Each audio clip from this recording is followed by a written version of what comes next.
বিষয়টা হচ্ছিল আমি যৌতুক নিরোধ আইনের একটি ধারায় আমি আমার ওয়াইফের নামে একটি নিয়মিত মামলা দায়ের করি। বিয়ের পর থেকে আমার বউ আমার কাছে বিভিন্ন সময় বিভিন্নভাবে যৌতুক দাবি করে থাকে।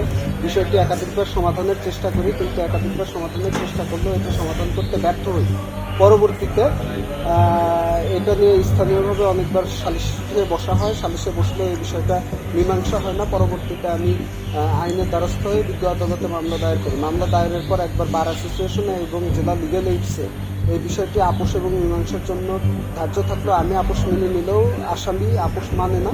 পরবর্তীতে 25 আগস্ট মামলার শুনানির দিন ধার্য থাকলে উক্ত মামলায় উভয় পক্ষের আইনজীবীর বক্তব্য শুনে আসামিকে বিজ্ঞ আদালত কারাগারে প্রেরণ করে। আমি মনে করি আমি প্রাথমিকভাবে ন্যায় বিচার পেয়েছি।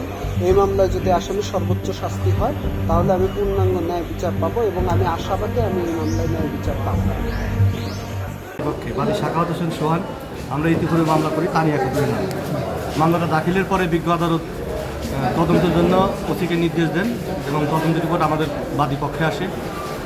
আদালত তদন্ত রিপোর্ট পর্যালোচনা করার পরে রিপোর্টটাকে সামিল করে আসামি ডাব্লিউএ দেয়। গ্রেপ্তারি পরোয়ানা দেওয়ার পরে আসামি স্বেচ্ছায় আসার পরে আপোষ সাথে জামিন গ্রহণ করেন। জামিন প্রাপ্ত হওয়ার পরে আমরা সহ উভয় পক্ষের আইনজীবী একাধিকবার এই আসামি এবং বাদীকে নিয়ে আমরা বসছি, কিন্তু এই আসামি কোনো প্রকার কোনো আপোষ মীমাংসা মানেন না। আসামি যা বলবে তাই একতরফা পথ, এবং এই বিষয়টি নিয়ে সরাসরি লিগ্যাল এইডে আপোষ মীমাংসা কথা হয়েছে। লিগ্যাল এইডের কথাও আসামি শোনেন না। আজকে এই মামলার তারিখ ছিল, আসামি এডিবেলে ছিল।